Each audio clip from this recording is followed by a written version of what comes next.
দক্ষিণ শালমাৰা মহাবিদ্যালয়ৰ চৌহদত চলে জুৱা আৰু ড্ৰাগছৰ ব্যৱসায়। দক্ষিণ শালমাৰা মানকাছাৰ জিলাৰ দক্ষিণ শালমাৰা মহাবিদ্যালয়ৰ চৌহদৰ এখন চাহৰ দোকানত ড্ৰাগছৰ ব্যৱসায় চলাৰ গুৰুতৰ অভিযোগ উত্থাপন হৈছে। মহাবিদ্যালয়খনৰ শৈক্ষিক পৰিৱেশ বিনষ্ট হোৱাৰ অভিযোগ উত্থাপন কৰি হুকহুকাই কান্দিলে মহাবিদ্যালয়খনৰ অধ্যাপকে। ৰহস্যজনকভাৱে মহাবিদ্যালয় খোলা সময়ত ক্ৰিকেট খেলিবলৈ অহা খেলুৱৈক মহাবিদ্যালয়ৰ শ্ৰেণীকোঠাত থাকিবলৈ অনুমতি প্ৰদান কৰিছিল অধ্যক্ষই। সোমবাৰে মহাবিদ্যালয়খন খুলি থকা সময়তে খেলুৱৈসকলে আৰু এদল স্থানীয় যুৱকে ক্ৰিকেট খেলৰ অনুশীলন কৰি আছিল। উক্ত খেল বন্ধ কৰাৰ পৰামৰ্শ দিয়াৰ বাবে উক্ত মহাবিদ্যালয়ৰ অধ্যাপক মজিবুৰ ৰহমানক বাৰাণ্ডাৰ পৰা টানি আনি খেলপথাৰত নি শাৰীৰিক আৰু মানসিকভাৱে আক্ৰমণ কৰে দুৰ্বৃত্তৰ দলে।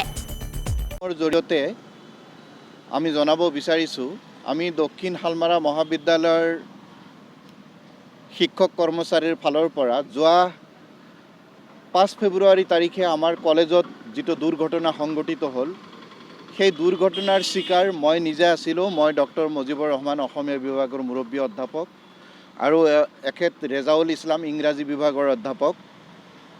সেইদিনা যিটো ঘটনা ঘটিছিল, সেই ঘটনা আপোনালোকে গম পাইছে।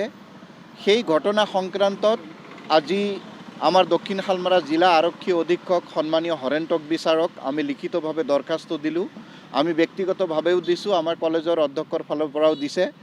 লগতে আমাৰ জিলাৰ সন্মানীয় আয়ুক্ত ৰাহুল কুমাৰ গুপ্তা ছাৰকো আমি অলপ আগতে দেখা কৰি আমাৰ দৰখাস্ত আমি দি আহিলোঁ।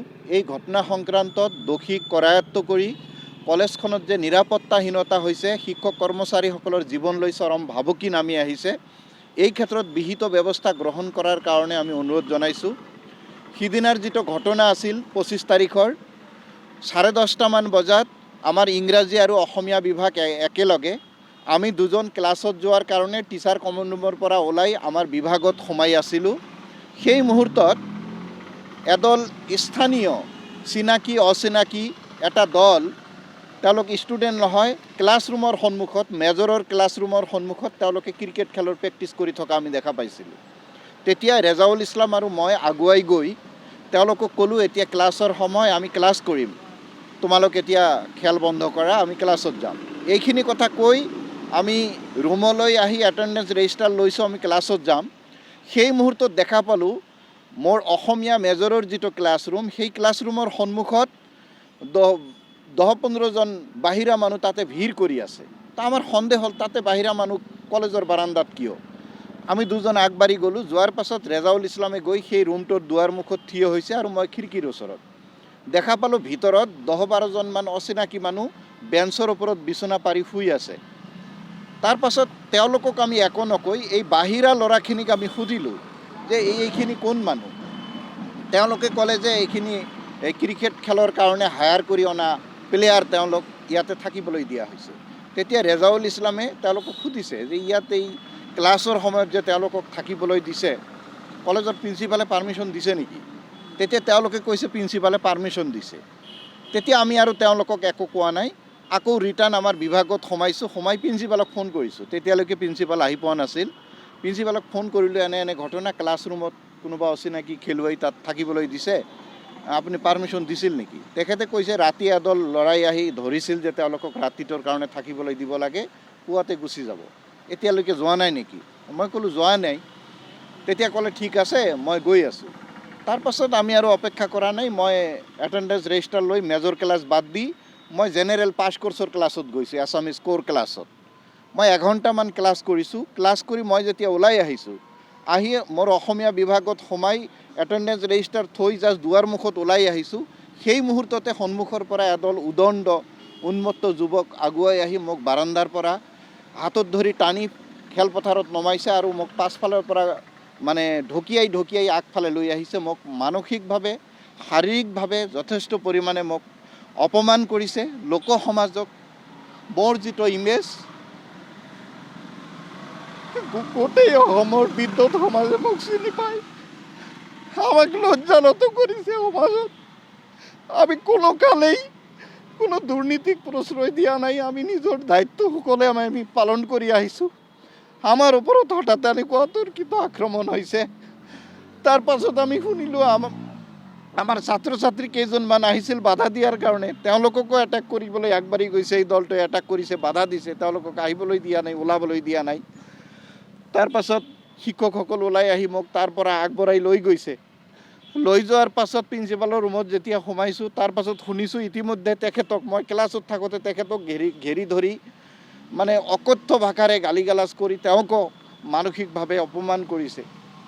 গতিকে সংবাদ মাধ্যমৰ জৰিয়তে আমাৰ দক্ষিণ শালমাৰা মানকাছৰ জিলাৰ সন্মানীয় আয়ুক্ত, সন্মানীয় আৰক্ষী অধীক্ষক, অসমৰ সন্মানীয় মুখ্যমন্ত্ৰী ডক্টৰ হিমন্ত বিশ্ব শৰ্মা ছাৰ, মাননীয় শিক্ষামন্ত্ৰী ডক্টৰ ৰণোজ পেগু ছাৰ, অসমৰ সন্মানীয় উচ্চ শিক্ষা সঞ্চালিকা পৌমী বৰুৱা বাইদেউকে আদি কৰি মই সকলোকে আপোনালোকৰ জৰিয়তে বিনম্ৰভাৱে অনুৰোধ কৰিছোঁ, দক্ষিণ শালমাৰা মহাবিদ্যালয়ত শৈক্ষিক পৰিৱেশ একেবাৰে বিনষ্ট হৈ পৰিছে।